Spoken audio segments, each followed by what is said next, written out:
চুক্তির ভিতর থেকে যখন বের হইতেছিল তখন চুক্তির কোনাটা লেগে মাথা কেটে রক্ত পড়তেছে। চোখের বাইরে হাত দুটো প্রশস্ত করে ডাকতেছে, কইরে আমার কলিজার টুকরা কই।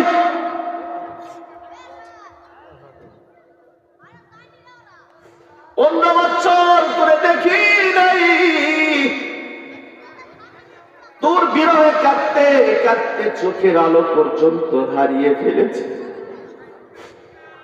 আরে বাবা, কিন্তু হাতের শক্তি আজও আছে রে বাবা। এই হাত দ্বারা তোর একটি স্পর্শ করে আমার এই 15 বছরের বিরহের আগুনটা একটু নিভায়ালে আমার বুকে আয়। আল্লামা জাকারিয়া রহমাতুল্লাহ আলাইহি মদিনার বুকে শুয়ে আছেন। উনি মা বাবার ইতিহাস লিখতে গিয়ে একটা ছোট্ট ঘটনা লিখেছেন। একজন ছেলে লাভ ম্যারেজ করেছে, ভালোবেসে একটা মেয়েকে বিয়ে করে ঘর জামাই হয়ে শ্বশুরালয়ে থাকা শুরু করে দিয়েছে। অথচ এই ছেলের মা বাবার আর কোনো সন্তান নাই, ওই একটাই ছেলে।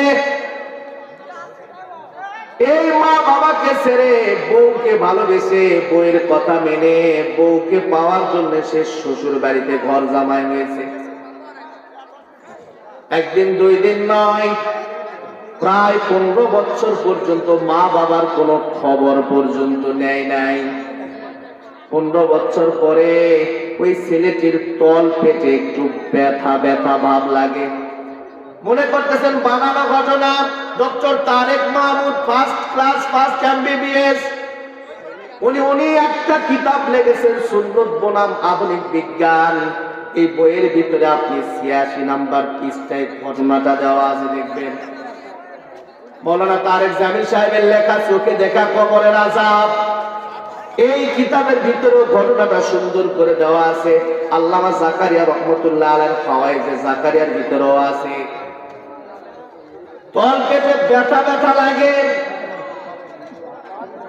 এই পিছনে কথা গেল নেই,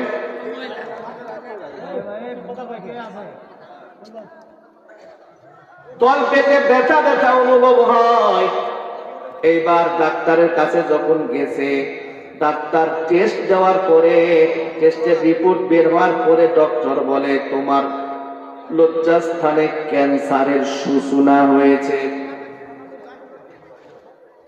ক্যান্সারটা এত দ্রুত বিস্তার লাভ করেছে, চিকিৎসা করবে করবে বলতে বলতে এমনকি পুরা লজ্জাস্থানটা ক্যান্সারে পূর্ণ হয়ে গেছে। মানুষ ডক্টর ওনাকে বাঁচার জন্য ওনার লজ্জাস্থানটা কেটে ফেলেছে। আপনি যতই বড় শক্তিধর পাওয়ারফুল টাকাওয়ালা যুবক হন না কেন, যদি আপনার যৌন ক্ষমতা না থাকে, যদি আপনার ওই জিনিসটা না থাকে, আপনার স্ত্রীর কাছে আপনার 4 আনার দামও নেই। ওনার লজ্জাস্থান যখন কেটে ফেলছে, অসুস্থ, একটু সুস্থ হওয়ার পরে যখন শ্বশুর বাড়িতে গেছে, বউ বলতেছে তোমার মতো স্বামীর দরকার নাই, বের হয়ে যাও, আমি ডিভোর্স দিয়ে দিলাম। শ্বশুর বলতেছে বেটা, বেটির কারণে, মেয়ের কারণে তোমাকে এতদিন পালছি, সেই মেয়ে যদি তোমাকে না সহ্য করে তাহলে আমার ঘরের দরজা তোমার বন্ধ। অসুস্থ ছেলেকে যখন ওই রাতের বেলায়, সন্ধ্যা বেলায় বাড়ি থেকে বের করে দিয়েছে, ছেলেটা চোখের পানি ছেড়ে দিয়ে অসুস্থ অবস্থায় আস্তে আস্তে রাস্তার কিনারায় হাঁটে আর আল্লাহ রাব্বুল আলামিনের কাছে ইস্তেগফার করে। চোখের পানি ছেড়ে দিয়ে কান্দে আর আল্লাহকে ডাক দেয়, বলে আল্লাহ, এই 15টি বছর পর্যন্ত যাদের জন্য এত কিছু করলাম, আজকে অসুস্থতায় আমি ভুগতেছি, অথচ তারা আমার জন্য কিছুই তো করলো না, বরং আমাকে বাড়ি থেকে বের করে দিল। এখন আমি কোথায় যাব? চিন্তা করতেছে আর কাঁদতেছে। হঠাৎ করে মনে পড়ে গেল, হয়তোবা আমার মা বাবা আজও বেঁচে আছে। দেখি আমার মা বাবার কাছে যাই, সবাই যদি আমাকে পর করেও দেয়, আমাকে বাড়ি থেকে বের করেও দেয়, কিন্তু মা বাবা কখনো আমাকে এই অসুস্থতা দেখে বাড়ি থেকে বের করে দিবে না। উনি তখন নিজের গ্রামের বাড়িতে গেলেন। যেই জায়গাতে বাড়িটা ছিল ওই জায়গায় গিয়ে দেখেন ওই জায়গাতে আর কোনো দাড়ি নাই, ওই জায়গাতে একটা আঙ্গুরের বাগান। বাগানের ভিতরে একটা রাখাল কাজ করতেছে, বাগানের আগাছা পরিষ্কার করে।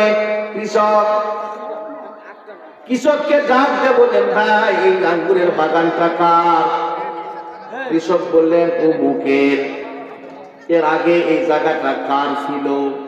বলে অমুকের ছিল। ওনার বাবার নাম বলছে। উনি তখন বলেন, তাহলে উনি এখন কোথায়?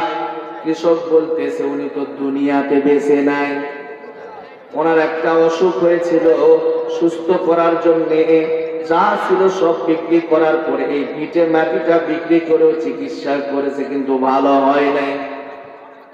ওনার একটা নেমুখারাম ছেলে ছিল, ওই ছেলের সামনে বলতেছে, এই জায়গাতে যার বাড়ি ছিল ওনার একটা নেমুখারাম ছেলে ছিল, যে ছেলেটা 15 বছর ওনার মা বাবা থেকে আলাদা হয়ে আছে। বাবা যে মারা গেল কোনো খবর নেই নাই।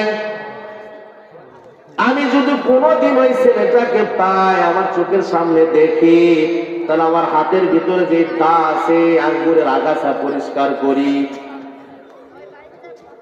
এই আগাছা কাটা এই দা দিয়ে তার অঙ্গগুলো কেটে কেটে আমি বিকলঙ্গ বানায়া দিতাম। নিজের কানে নিজের বদনাম শুনতেছে, মাথাটা সাবো করে চোখের পানি ফেলতেছে, মুখের ভাষা নাই।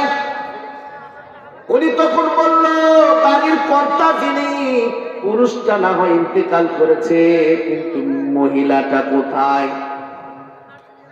উনি বলতে পারতেছেন আমার মা কোথায়, লজ্জায় বলতেছে মহিলা কোথায়? কৃষক বলতেছে, ওই যে রাস্তার ধারে একটা ঝুপুরি আছে, ওই ঝুপুরিতে এই মহিলাটা থাকে। সন্তানের জন্য কাঁদতে কাঁদতে 4 বছর হলো, তার চোখের জ্যোতিও চলে গেছে, বন্ধ হয়ে গেছে। মানুষের বাড়িতে ভিক্ষা করে, সন্ধ্যা বেলায় যখন বাড়িতে আসে, তার ঝুপড়ির পাশে দিয়ে যে রাস্তা আছে, ওই রাস্তা দিয়ে যখন হাঁটি, তখন ওই বাড়ি থেকে ঝুপড়ি থেকে আওয়াজ আসে, আজও মা সন্তানের ভালোর জন্য আল্লাহর কাছে দোয়া করো। এই শুক্লার যুবক, কাকে পর করেছ আর কাকে আপন করেছ? এই পৃথিবীর যত মানুষ তোমাকে মহব্বত করে আর ভালোবাসে, সকলের মহব্বত আর ভালোবাসার পিছনে স্বার্থ আছে। শুধু পৃথিবীতে স্বার্থ ছাড়া ভালোবাসার মানুষ 2 জন, একজন মা আর বাবা। আপনি 15 বছর লন্ডনে ছিলেন, লন্ডন থেকে যখন বাড়িতে আসবেন, দেখবেন বউ সর্বপ্রথম আপনাকে প্রশ্ন করবে, আমার হীরার সেই লকেটটা কি তুমি আনছো? ছেলে বলবে, আপু তোমাকে একটা আইফোন আনতে বলেছিলাম, এনেছো নাকি? মেয়ে বলবে, বাবা আমার জন্য যে ল্যাপটপটা আনতে চেয়েছিলে ওটা কি তুমি এনেছো? একজনও প্রশ্ন করবে না এতদিন পর্যন্ত তুমি আসলে তোমার শরীরের অবস্থা কি। কিন্তু মা দেখবেন কখনো বলবে না আমার জন্য কি আনছো বেটা। মা বলবে, বাবা এগুলো রাখ, আগে ফ্রেশ হয়ে কিছু খেয়ে ঘুমিয়ে নে, তোর মুখ কেন শুকনা শুকনা লাগে। এই জন্য আমি সব জায়গায়, বিশেষ করে পিতা মাতার হককে যেখানে আলোচনা করি, একটা মেসেজ দেই, সেটি হচ্ছে পৃথিবীর সব মানুষকে অসন্তুষ্ট করা যায়, কিন্তু কখনো মা বাবাকে অসন্তুষ্ট করিস না। এই ছেলেটা যখন মার খবরটা পেলে, ঝুপড়িতে মা থাকে, এই ছেলেটা আস্তে আস্তে করে রাখালের কথা অনুযায়ী ঝুপড়িতে গেলেন, দেখে মা নেই। মানুষের বাড়িতে ভিক্ষা করার জন্য মানুষের দ্বারে দ্বারে গেছে। সূর্য যখন ডুবু ডুবু ভাব, দেখে মা কুজু হয়ে গেছে, শাড়িটা চিড়ে গেছে, হাতের মধ্যে পুটলিটা নিয়ে আস্তে আস্তে করে ঝুপড়ির দিকে আসে। চোখে দেখে নাই, সন্তানকে দেখতে পায় নাই।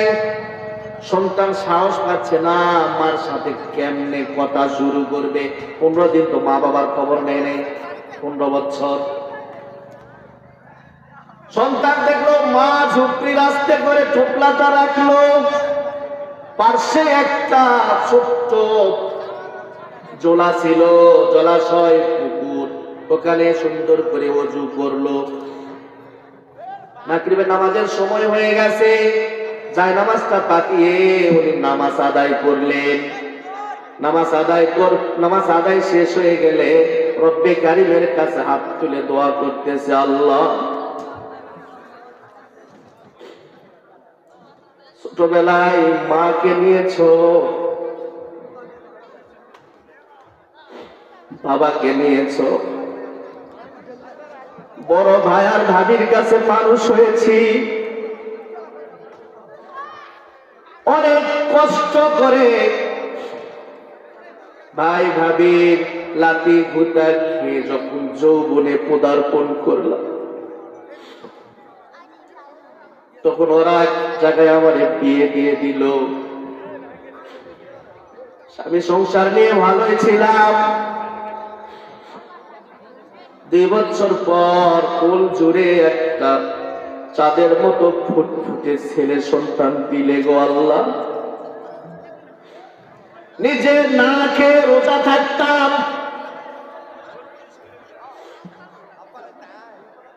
সন্তানকে ভালো খাবার খাওয়াইতাম, ভালো স্কুলের লেখাপড়া করাইছি। ডিগ্রি করার পরে সন্তানটা একটা মেয়ের চক্করে পড়ে চলে গেল আমাকে ছেড়ে। স্বামী ছাড়া আর কেউ ছিল না। সেই স্বামীটাকেও এমন একটা অসুস্থ বানায়া তুমি আমার কাছ থেকে আলাদা করে নিলে গো আল্লাহ। আজকে স্বামী নাই, সন্তান নাই, থাকার মতো কোনো জায়গা নেই। এরপরেও আমার কোনো অভিযোগ নাই। আপনার দরবারে কোনো অভিযোগ নেই গো মালিক। তবে একটু চাওয়ার মতো, দরখাস্ত করার মতো একটি বিষয় আছে। শরীরটা খারাপ লাগে, কখন জানি মৌতের ডাক এসে যায়। আমি যদি মারা যায়, আমার খাটটা অন্য মানুষ কাঁধে নিবে। কবরের ভিতরে মাটি দেওয়ার মতো একটা কেউ নাই। মালিক রে, আমার কলিজার টুকরা সন্তানকে দয়া করে আমার বুকে ফিরায়া। আমি আমার সন্তানের কামাই খেয়ে বাকি জীবন কাটাবো এই জন্য নয়। ও মালিক, সন্তানকে চাই যাতে করে আমি মরার পরে আমার খাটটা আমার সন্তানের কাঁধে ওঠে। সন্তানকে ফেরত চাইবো মালিক। সর্বপ্রথম যেন আমার কবরে আমার সন্তান এক মুঠো মাটি দেয়। এই কথা বলে বলে মা যখন আল্লাহর দরবারে কাঁদতেছিল, সন্তান নিজের আবেগ আর কন্ট্রোল করতে পারে নাই, কাঁদতে বলে, মা তোমার কলিজার টুকরা তোমার ঝুঁকির সামনে দাঁড়িয়ে আছে। যখন 15 বছর পরে সন্তানের মুখে মা ডাকটা শুনছে,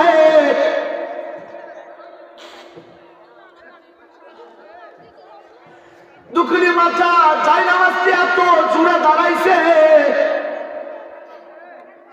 ঝুঁকির ভিতর থেকে যখন বের হইতেছিল, তখন ঝুঁকির কোনাটা লেগে মাথা কেটে রক্ত পড়তেছে।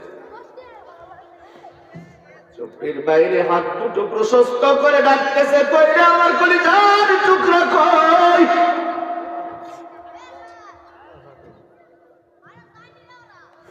15 বছর ধরে দেখি নাই। তোর বিরহে কাঁদতে কাঁদতে চোখের আলো পর্যন্ত হারিয়ে ফেলেছে।